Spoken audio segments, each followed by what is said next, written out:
Hello, and welcome to Revolutions. Bonus audiobook excerpt, Chapter 22 of Hero of Two Worlds. Hello, I am back again. It's presently Friday, September the 2nd, 2022, and we are just days away from both the final return of the Revolutions podcast and the beginning of the paperback tour for Hero of Two Worlds. To get the pre-tour hype train rolling, I am here now to release another excerpt from the Hero of Two Worlds audiobook. Specifically, this will be Chapter 22, The Nation's Guest. Now, I chose this chapter because it's the one about Lafayette's tour of the United States in 1824 and 1825, and hey look, I'm about to be on tour. What a great thematic link. But also, this chapter is going to come up in the talk I'll be doing while I'm out on tour, because that talk is about how we make choices as authors about what goes into a book like this and what gets left out, what gets elaborated on and what gets truncated, what informs our choices about what we think important to talk about and why. And I use Chapter 22 as an example of how and why I made the choices I did. Now, if you would like to come out and hear me talk about this stuff, I will be on tour from September the 6th to September the 24th, and I will be traveling, in order, from Madison to Chicago to Portland to Seattle to Boulder to Denver to Dallas to Austin to Houston to New Orleans to Atlanta to Chapel Hill to Raleigh, and then we actually just added the Bookmarks Book Festival in Winston-Salem, North Carolina on September 24th, so that's where I'll be ending. For many of those events, some kind of registration or RSVP is needed, so go check their websites. And I think two of them specifically, Boulder and New Orleans, have a nominal $5 cover to get in the door. The details will be in the show notes, and I'll also be dropping a long thread of links on Twitter. But I really hope to see you all out there. I'm very, very excited to get back on the road. Now, if you are among those who have not yet read Hero of Two Worlds, we are walking into Chapter 22 here, so we're getting near the end of the book. I think the only thing you need to know is that in Chapter 21, Lafayette and his son Georges and a bunch of other liberal leaders had just gotten embroiled in a failed Carbonari conspiracy to overthrow King Louis XVIII, which is a big reason Lafayette thought James Monroe's invitation to visit the United States sounded like such a great idea. You will also need to know that the now widowed Lafayette had begun a very complicated relationship with the much younger Scottish social activist named Fanny Wright, who will remain his complicated through much of his U.S. tour before she splits off to go found a utopian colony dedicated to the emancipation of slaves. And with those little key bits of information in hand, I think you can pretty much just pick up this chapter and enjoy it on its own. It's a tour of what the young American Republic looked like in the 1820s, at the precise midpoint between the American Revolution and the American Civil War. So I hope you enjoy it, and then I hope to see you somewhere out there in America. Chapter 22, The Nation's Guest, 1824 to 1825. As soon as he received the letter from President Monroe, Lafayette began arranging his return to America. Georges planned to accompany him, along with a faithful servant named Bastien. To serve as secretary, Lafayette approached an idealistic young officer named Auguste Levasseur. Levasseur eagerly accepted the offer to join Lafayette's party. He happened to be a Carbonarist officer from the infamous 29th Regiment and deeply implicated in the failed Belfort uprising. Levasseur would act as traveling secretary and record keeper of the trip.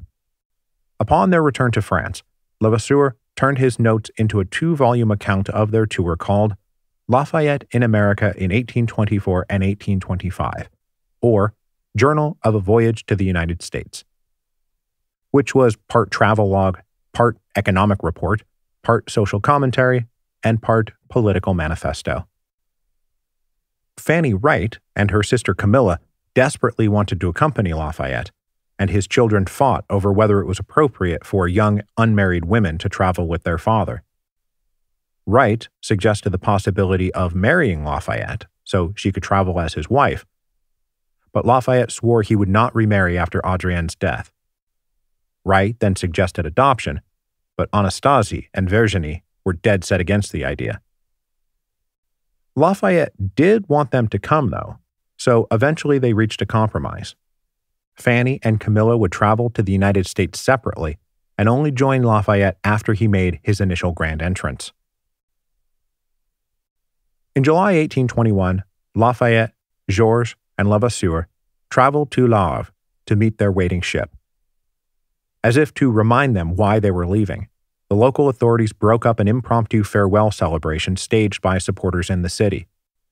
This would be the last time for 18 months Lafayette entered a city where the local authorities did not trip over themselves to invite everyone in a 500-mile radius to fete, toast, and cheer him.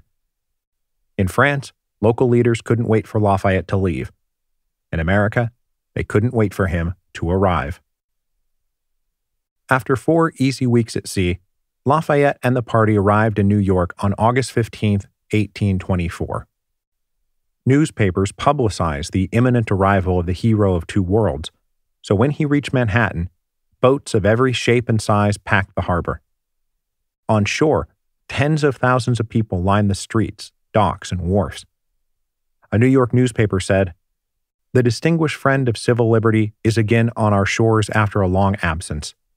He left us weak, unorganized, and tottering with infancy. He returns to us and finds our shores smiling with cultivation, our waters white with the sails of every nation, our cities enlarged, flourishing, and wealthy, and our free government, for whose establishment he himself suffered, perfected in beauty, union, and experience." When Lafayette disembarked in Manhattan, an honor guard of aging veterans of the American War of Independence saluted the last surviving Major General of the Continental Army. Lafayette had not set foot on American soil for 40 years, and already he could tell he was going to enjoy himself. It was nice to be loved again.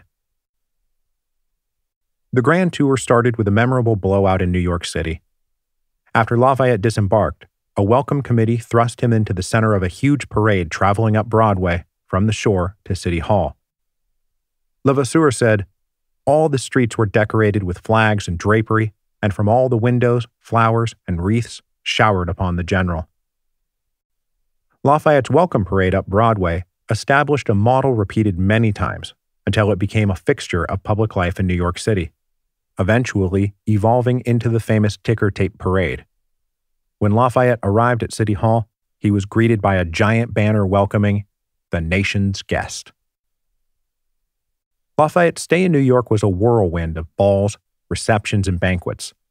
He made himself available every afternoon to greet long lines of well-wishers. Some were strangers wanting to meet him for the first time, others old friends and comrades he knew from previous sojourns in America. Lafayette was always quick to remember everyone, whether he remembered them or not. He also enjoyed an unexpected reunion with Francis Huger, whom Lafayette only met once, 30 years earlier, for about 5 minutes, during the failed prison break from Olmütz. That he did remember. Lafayette and Huger finally got a chance to do more than yell a few garbled words at each other while wrestling with an Austrian prison guard. Lafayette also met and befriended James Fenimore Cooper, who helped arrange the festivities, and an aspiring artist named Samuel F.B. Morse, eager to paint Lafayette's portrait. Lafayette's arrival happened to land in the middle of one of the most contentious presidential elections in a generation, which made the collective embrace by the Americans even more remarkable. The era of good feelings, defined by de facto one-party rule of Thomas Jefferson's Democratic Republicans, was drawing to a close. The election of 1824 was an acrimonious four-man race, pitting North against South, East against West. The leading candidates were John Quincy Adams of Massachusetts, who first sat at Lafayette's table in Paris as a young man back in the 1780s, William Crawford, an old stalwart Democratic Republican from Georgia, whom Lafayette knew as American ambassador to France during the heady days of the Bourbon Restoration and the 100 Days, Henry Clay, the dynamic orator from Kentucky who essentially invented the job of Speaker of the House, and finally, the man who commanded the most attention, populist General Andrew Jackson of Tennessee. So dominant was Jackson's personality that party labels in the 1820s are often simply denoted Jacksonian or anti-Jacksonian. But though the election of 1824 was a brutal exercise in scorched earth hyperpartisanship, Lafayette was something all Americans shared in common. When we landed in New York, Levasseur wrote, the people of the United States were occupied by the choice of a new political chief. The newspapers, which, the evening before, were furiously combating for their favorite candidate, now closed their long columns on all party disputes and only gave admission to the unanimous expression of public joy and national gratitude. At the public dinners, instead of caustic toasts intended to throw ridicule and odium on some potent adversary, none were heard but toasts to the guest of the nation, around whom were amicably grouped the most violent of both parties. Lafayette inspired universal love among all parties in America, a marked contrast to France, where he excelled at unifying otherwise disparate groups in their shared hatred of him. In America, he was a living legend, a pristine icon of the most glorious days of the Revolution. Lafayette was eager to play the role the Americans assigned him in every town and city he passed.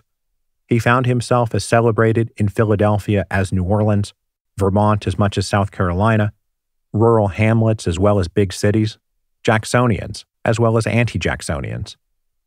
Lafayette belonged to everyone, and wherever he went, he was described as the nation's guest. Whether Lafayette intended it or not, his very presence reminded local and state leaders they were a single nation with a shared past and a collective future. Lafayette certainly never let them forget it. From New York, the Lafayette Party went to Boston. Every town they approached erected triumphal arches, festive decorations, and banners welcoming the nation's guest, establishing a pattern that would prevail in every stop on the journey. They also heard countless speeches from local leaders that Lafayette endured with grace and fortitude. Georges and Levasseur eventually grew weary of the exhausting daily grind of the never-ending celebrations, but the old man who survived the winter in Valley Forge and the prison of Olmütz remained unfazed by the onslaught of American well-wishers, no matter how repetitive and tiresome they became. In Boston, the Massachusetts governor greeted them, as would governors of every state they visited. Lafayette and company spent 5 days and nights in and around Boston, reuniting with old comrades and meeting new friends. A newspaper reported of one morning reception. Numerous incidents in this scene brought tears from many manly eyes. One decrepit veteran, on crutches, was recognized by the general as a companion in arms at the memorable onset at Yorktown. Others were recalled to recollection by events at Monmouth, at Brandywine, at West Point, at Saratoga, and other places. Others as belonging to the light army which the Marquis commanded in 1780, 81, etc. The hands of all these he seized with the most affectionate cordiality, frequently repeating, "Oh, my brave light infantry, my gallant soldiers, excellent troops." On a visit to the battlefield of Bunker Hill, Lafayette found organizers preparing for a great 50th anniversary celebration the following year. The centerpiece of the celebration would be the laying of a cornerstone for a massive monument. The organizers asked Lafayette, the last living Continental Army general, to consider taking part in the ceremony. Originally, Lafayette only planned to stay in the United States for about 4 months and return to France before winter. Moved by the offer and overcome with joy at the reception he received everywhere he went, Lafayette said that if he should then be in the United States, it would be his earnest desire to be present. After this offer, Lafayette changed his plans so he would be present. Rather than spending a few months visiting the major cities of the eastern seaboard, he would instead spend more than a year visiting every single one of the United States. While in Boston, Lafayette received a letter from John Adams, now 89 years old. "I would wait upon you in person," Adams wrote, "but the total decrepitude and imbecility of 89 years has rendered it impossible for me to ride. I pray you to appoint a day when you will do me the honor to pass the day with me in my cottage in our lapidary town of Quincy, with a few of your friends." Lafayette went to Quincy to pay a call on the old man.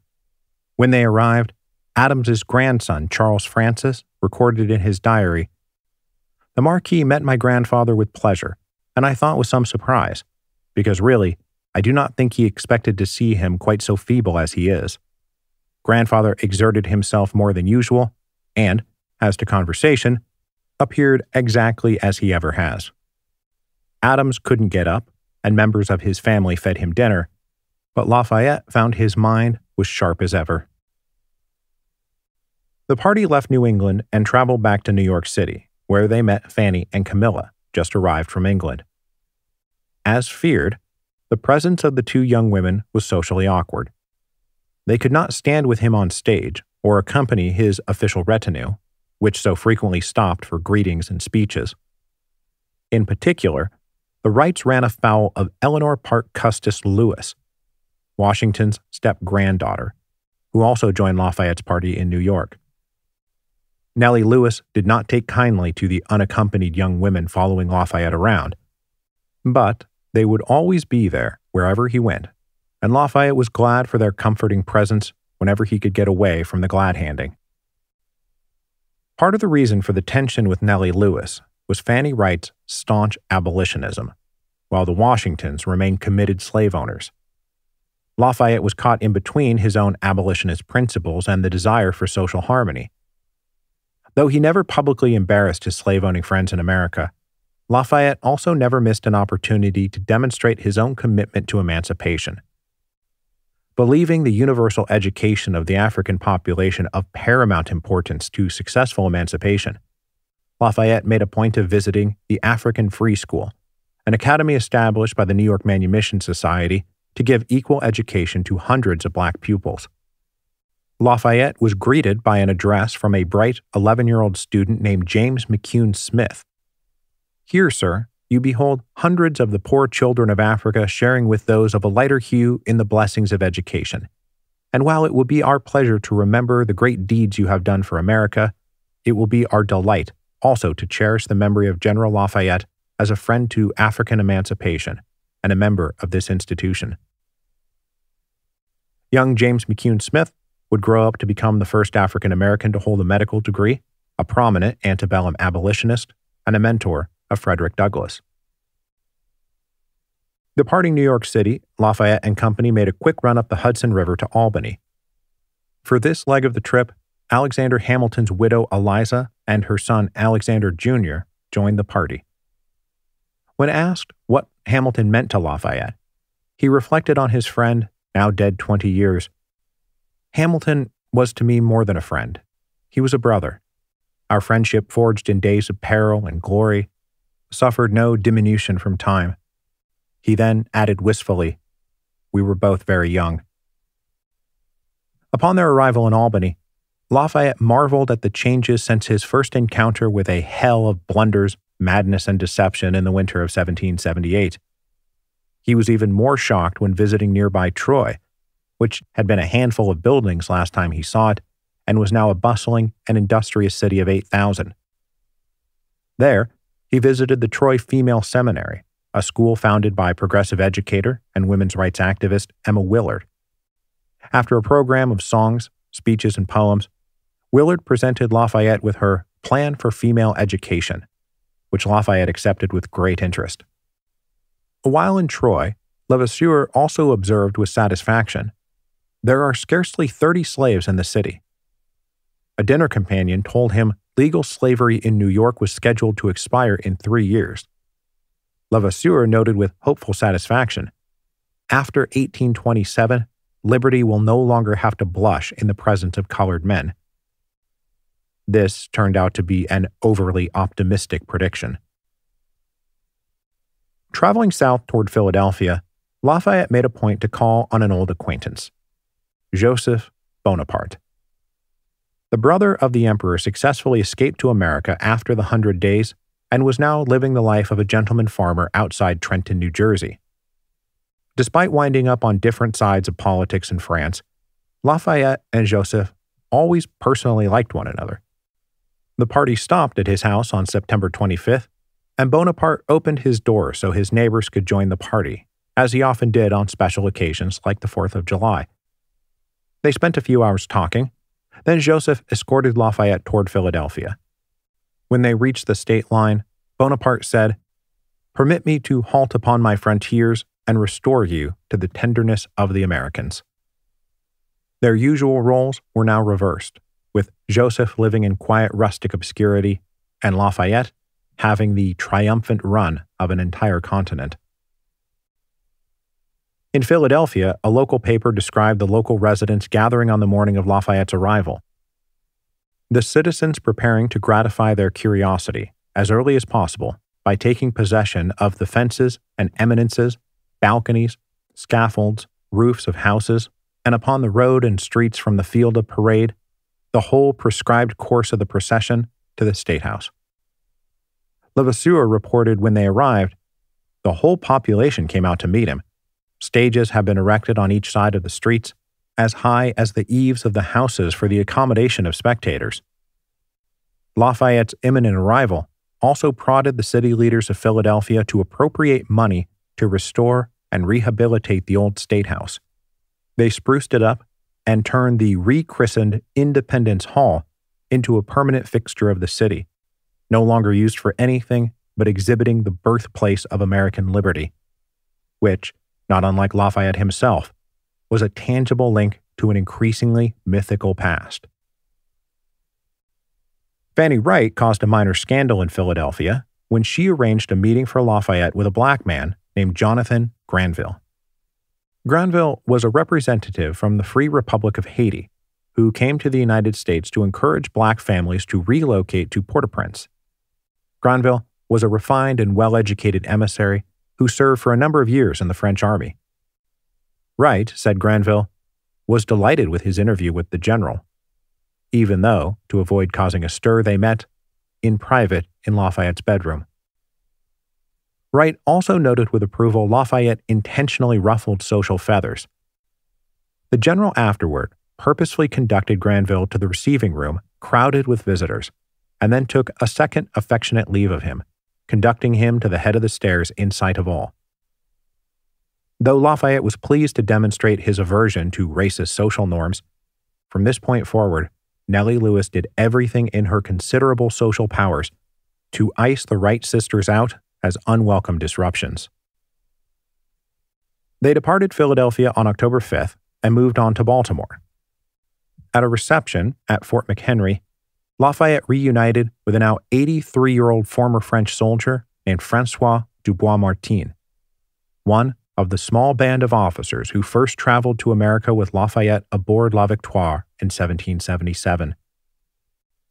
They were also joined by Washington's step-grandson, George Washington Parke Custis, whom George lived with at Mount Vernon for 2 years. While at Fort McHenry, they also linked up with John Quincy Adams, presently Secretary of State and candidate for president. Accompanying them on the ferry down the Chesapeake toward Washington, D.C., Levasseur was amazed to find Adams, a man on the brink of becoming President of the United States and scion of one of the greatest families in the country, preparing to sleep on a humble mattress, laid out on the floor of a crowded makeshift dormitory. Only after Lafayette insisted Adams sleep on a bed in his chamber did Adams accept better accommodations. If there be any aristocracy in American manners, Levasseur recorded, it must be confessed that the great officers of the government partake in no such privileges. It frankly blew his European mind. Upon entering Washington, D.C., they were greeted by President James Monroe, now known to Lafayette and Georges most especially as the revered savior of Adrienne, but whom Lafayette also knew from their days together as young officers in the Continental Army. A few days later, they attended a dinner hosted by John Quincy Adams, when the American Secretary of State rose and revealed momentous news just arrived from France. Old Louis XVIII died on September 16th. When Lafayette and his companions returned to France, the Comte d'Artois would be reigning as King Charles X, the third and last of the Bourbon brothers to be King of France. Washington, D.C. was only a temporary stopover, as Lafayette was eager to move quickly to his most anticipated destination, Mount Vernon. George actually knew the plantation better than his father did, having lived there for 2 years. It was an emotional return for both of them.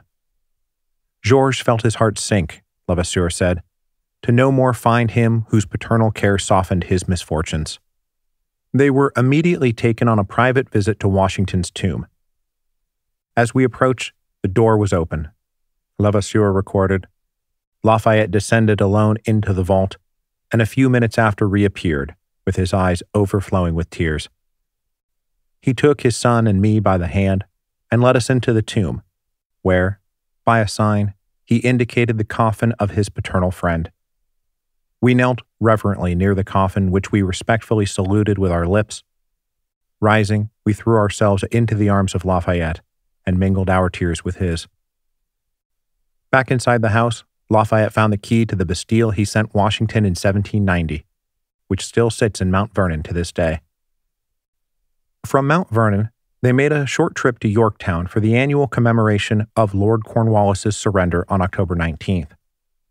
Organizers erected a triumphal arch on the spot of the critical redoubt Lafayette's comrades stormed in the daring night raid so many years ago. During the ceremony, organizers placed a wreath on Lafayette's head, which Lafayette passed to Nicholas Fish, one of the officers who fought that night. Lafayette finished the ceremony by paying tribute of gratitude to the officers who directed the attack upon the redoubt, and among them named Hamilton, Gima, Lawrence, Fish, and added it was in their name that he accepted the proffered wreath. As they moved deeper into the southern states, Lafayette's company confronted the unavoidable contradiction of American liberty and American slavery. Levasseur, as much an abolitionist as Lafayette and Wright, was not comfortable with the things he now saw. When we have examined the truly great and liberal institutions of the United States with some attention, he wrote, the soul feels suddenly chilled and the imagination alarmed in learning that at many points of this vast republic, the horrible principle of slavery still reigns with all its sad and monstrous consequences. As Levasseur published his journals under Lafayette's general editorial direction, and whose political views the journal was meant to promote, we can take Levasseur's observations as bearing Lafayette's stamp of approval. When they met a community of French émigrés in Norfolk, Levasseur described meeting a great number of French families, immigrants from Saint-Domingue. These families made their choice of asylum here because of its proximity, but were induced to fix themselves because they had permission to retain and work the unfortunate slaves they brought with them. It appeared the families supported themselves by renting their slaves to others, which Levasseur called a sad and revolting spectacle. Reflecting back on his travels, Levasseur remained hopeful emancipation was inevitable, partly because everyone agreed slavery was terrible. For myself, he wrote, who have traversed the 24 states of the Union, and in the course of a year, have had more than one opportunity of hearing long and keen discussions upon this subject, I declare that I never have found but a single person who seriously defended this principle. This was a young man whose head, sufficiently imperfect in its organization, was filled with confused and ridiculous notions relative to Roman history, and appeared to be completely ignorant of the history of his own country. It would be a waste of time to repeat here his crude and ignorant tirade. But Levasseur did acknowledge, in this part of the United States, the prejudices against the blacks, it must be confessed, keep a great number of slave owners blindfolded. It is in vain that some individuals, blinded by their prejudices, exclaim that there is no hope of improving the African race, which is only intermediate to man and the brutes in the scale of being. Numerous facts have long since refuted this absurd assertion, and moreover, may it not be asked of those who are so proud of the whiteness of their skin, and who judge the blacks only by what they are, not what they are capable of, if they know well what would be the condition of their descendants after several generations, were slavery suddenly transferred from the blacks to the whites. Lafayette and Levasseur shared a concern this racist ignorance threatened the standing of the United States in the world for its ongoing violations of fundamental human rights. If slave owners do not endeavor to instruct the children of the blacks, to prepare them for liberty, if the legislatures of the southern states do not fix upon some period, near or remote, when slavery shall cease, that part of the Union will be, for a still longer time, exposed to the merited reproach of outraging the sacred principles contained in the first article of the Declaration of Rights, that all men are born free and equal. And as Lafayette had written in his own Declaration of Rights, violation of this sacred principle always left open the right of the victims of tyranny to exercise another fundamental right, resistance to oppression. The next stop on the official itinerary was a visit to Thomas Jefferson at his slave plantation, Monticello. Lafayette and Jefferson had not seen each other since 1789, during the hopeful days after the fall of the Bastille. Lafayette's party spent a week at Monticello, and Jefferson escorted them to Charlottesville to tour his pride and joy, the University of Virginia. James Madison made an appearance and then took them to visit his home in Montpelier for 4 days. They made plans for a final reunion the following year before Lafayette departed the continent for good.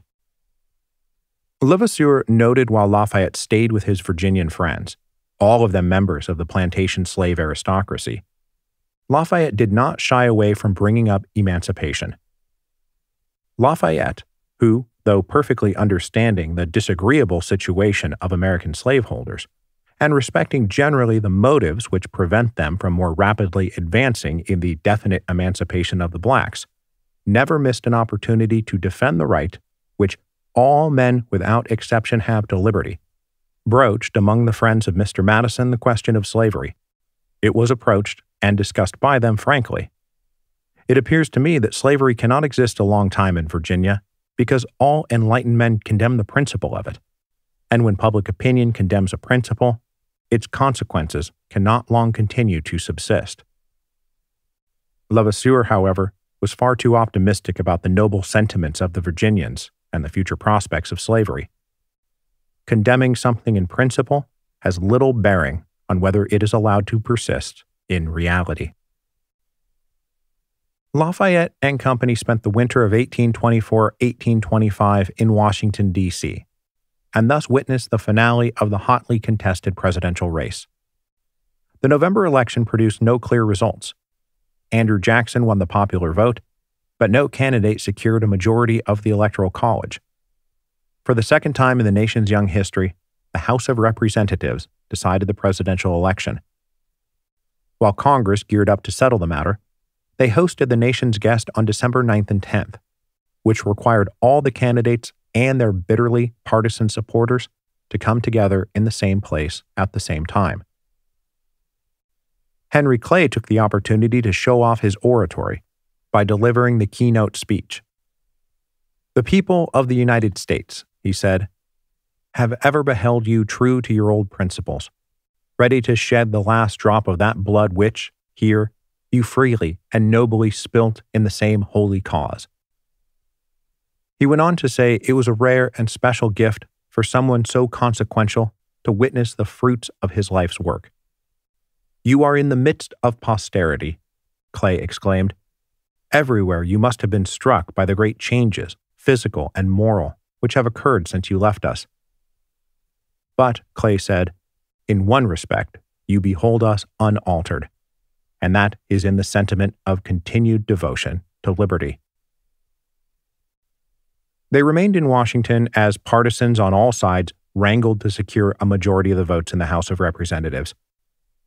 Finally, on February 9, 1824, Clay's electors pledged themselves to Adams, and he won the vote. This left Jacksonian partisans steaming over a corrupt bargain when Adams subsequently appointed Clay Secretary of State.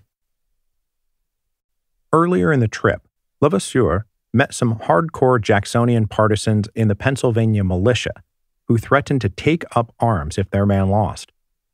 After Adams won, he ran into them again. "Well," Levasseur said, "the great question is decided, and in a manner contrary to your hopes. What do you intend to do? How soon do you lay siege to the capital?" They laughed. "You recollect our threats," one said. "We went, in truth, to great lengths, but our opponents disregarded it and acted properly. Now that it is settled, all we have to do is obey. We will support Adams as zealously as if he were our candidate. But at the same time, shall keep a close watch on his administration, and, according as it is good or bad, we will defend or attack it. 4 years is soon past, and the consequences of a bad election are easily obviated. On February 23, 1825, the party departed Washington, D.C. and headed south, traveling first to Fayetteville, North Carolina, one of the hundreds of cities, towns, counties, colleges, squares, townships, streets, and parks named after Lafayette in America. North Carolina's Fayetteville boasts the honor of being the first to take his name when it first incorporated in 1783. The most recent site to take his name was the open space across from the White House, which was renamed Lafayette Square in his honor. As Lafayette continued his tour of the United States, the pattern followed. Wherever one travels in the United States, there is bound to be a Lafayette something close at hand. Fanny and Camilla did not join them for this leg of the tour. As a committed abolitionist, Fanny found the endless soliloquies to liberty sung by a bunch of slave owners a bit much. The enthusiasm, triumphs, and rejoices exhibited here before the countenance of the great and good Lafayette have no longer charms for me, she wrote. They who sin against the liberty of their country, against those great principles for which their honored guest poured on their soil his treasure and his blood, are not worthy to rejoice in his presence. My soul sickens in the midst of gaiety, and turns almost with disgust from the fairest faces for the most amiable discourse. Wright began to dream her own dreams. Over the winter, she attended a series of lectures by the progressive socialist Robert Owen, who arrived in America to launch his utopian project called New Harmony in Indiana.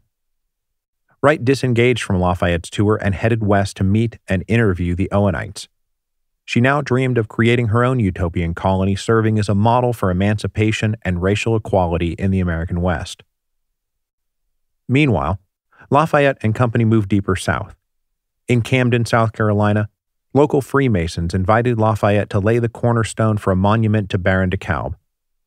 Lafayette was honored, and when he laid the cornerstone on March 8th, he said, "Even on unlucky days, actions have been performed which reflect the highest honor on the name of which we are so justly proud, the name of an American soldier.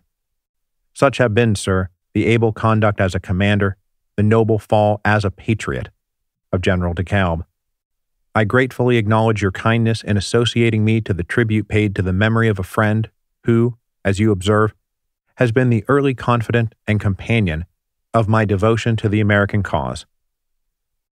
Plenty of communities asked for Lafayette to dedicate monuments and memorials to the American War of Independence, but the monument to de Kalb was special. Were it not for the Baron, Lafayette might have lived and died as an obscure and inconsequential son-in-law of the Noailles. As Lafayette continued south into Georgia, the party encountered the other great original sin of the United States. Entering the territory of the Muskogee Nation, they found the native population living through their final days in their ancestral lands. The Muskogee recently reached the end of a long, losing campaign to resist encroachment by white settlers. Just a few months earlier, tribal leaders admitted defeat and signed the Treaty of Indian Springs.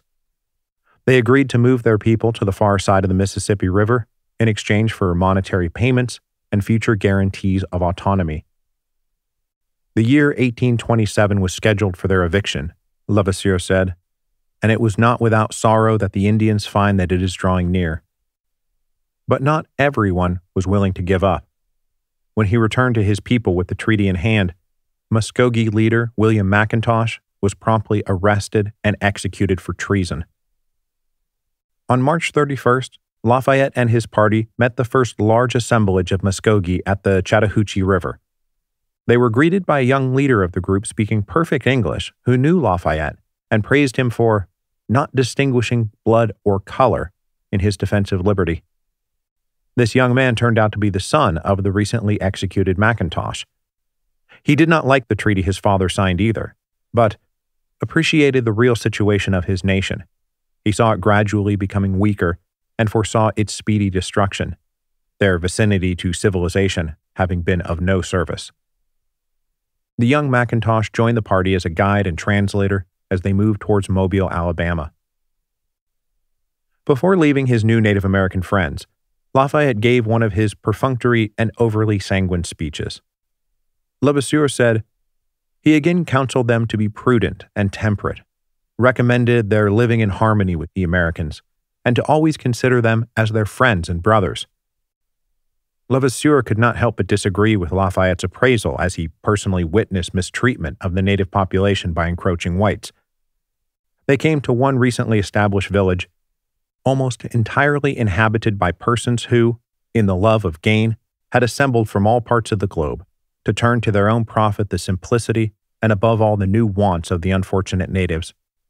These avaricious wretches, who without scruple poison the tribes with intoxicating liquors and afterwards ruin them by duplicity and overreaching, are the most cruel and dangerous enemies of the Indian nations, whom, at the same time, they accuse of being robbers, idlers, and drunkards. They said goodbye to the younger McIntosh and continued to Mobile, Alabama, which marked the beginning of a new phase of their travels. They boarded the riverboat Natchez, which ferried them along the Gulf Coast to New Orleans.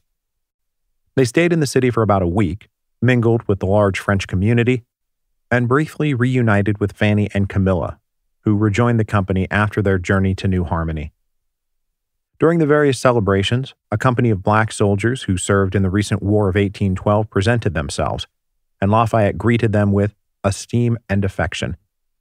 He made a point of shaking each one of their hands, saying, I have often, during the War of Independence, seen African blood shed with honor in our ranks for the cause of the United States.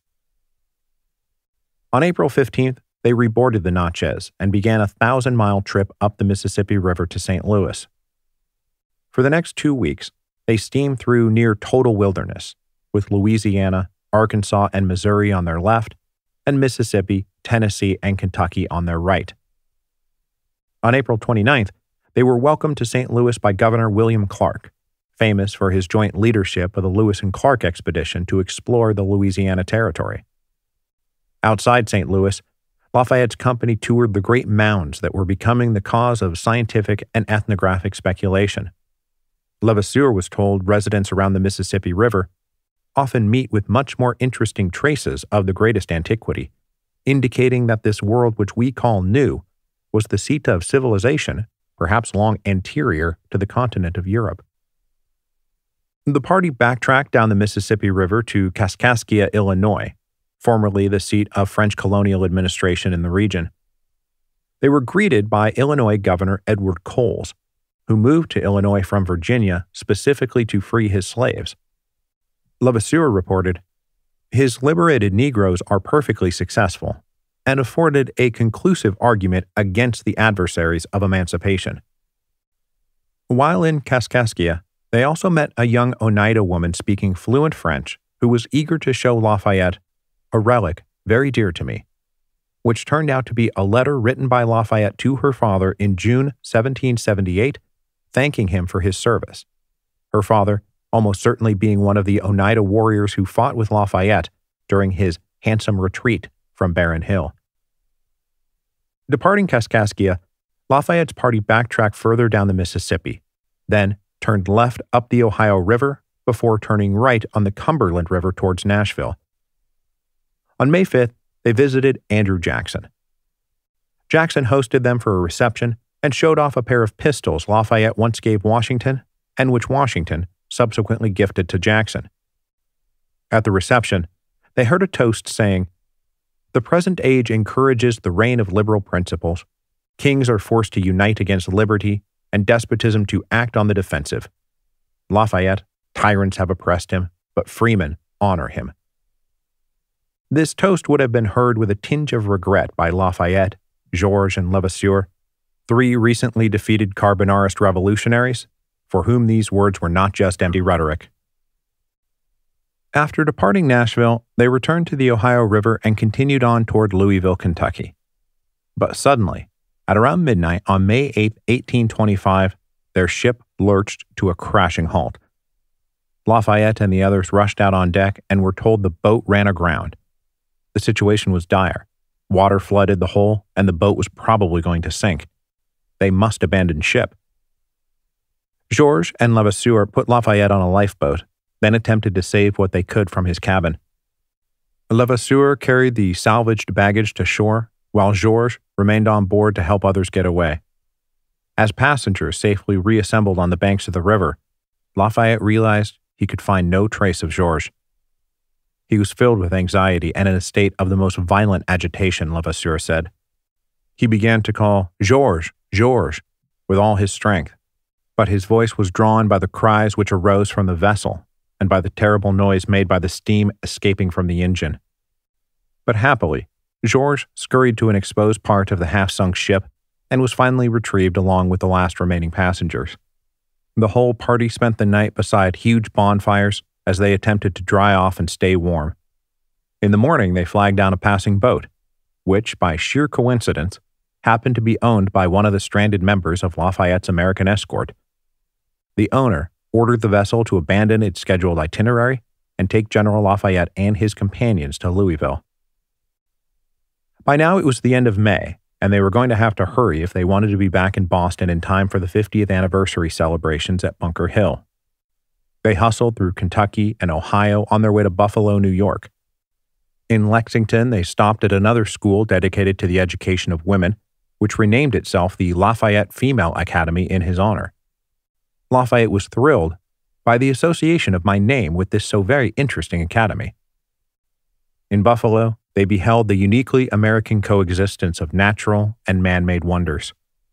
They paid a visit to Niagara Falls, which they described as a sublime spectacle.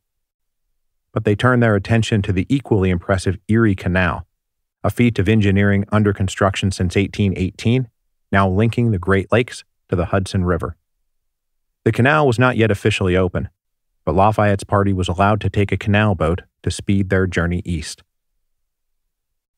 Lafayette made it back to Boston just in time for the Bunker Hill celebrations on June 17, 1825. After being escorted to the site in a carriage drawn by 6 white horses, he laid the cornerstone of the Bunker Hill Monument. After a day of mutually admiring speech-making, Lafayette requested a bag full of the dirt from the excavation site so he could take it home with him and always keep soil from the birthplace of American liberty.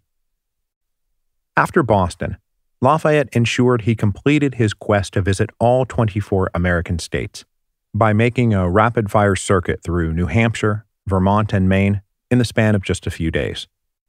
Then he headed south, passing through New York City, where he celebrated the 4th of July. One young attendee later recalled, "I remember I was taken up by Lafayette in his arms and held a moment. I remember that he pressed my cheek with a kiss as he sat me down. The childish wonder and nonchalance during the whole affair at the time, contrasting with the indescribable preciousness of the reminiscent sense." The boy was Walt Whitman. Lafayette's party departed New York for the last time and headed for Philadelphia. On July 25th, an entourage of Continental veterans escorted Lafayette to the site of the Battle of Brandywine, where his own legendary career began. On arriving at the field of battle, Levasseur recorded, "General Lafayette recognized successively and pointed out to us himself all the principal points on which the two armies had maneuvered and fought on the 11th of September 1777. He arrived at the spot where the first attack was made and where he had been wounded. He paused for a moment.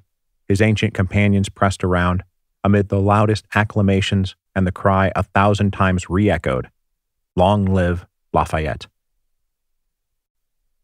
Then they went back to Washington, D.C., and used it as a base for the planned reunion at Monticello with Jefferson, Madison, and Monroe. They spent the week reminiscing about old times, knowing this would be the last time they ever saw each other. "I shall not attempt to depict the sadness which prevailed cruel separation," Levasseur said, "which had none of the alleviation which is usually left by youth, for in this instance, the individuals who bade farewell had all passed through a long career, and the immensity of the ocean would still add to the difficulties of a reunion." Back in Washington, D.C., President Adams prevailed on Lafayette to stick around at the White House to celebrate Lafayette's birthday on September 6th. which involved the final toast to the nation's guest from the President of the United States.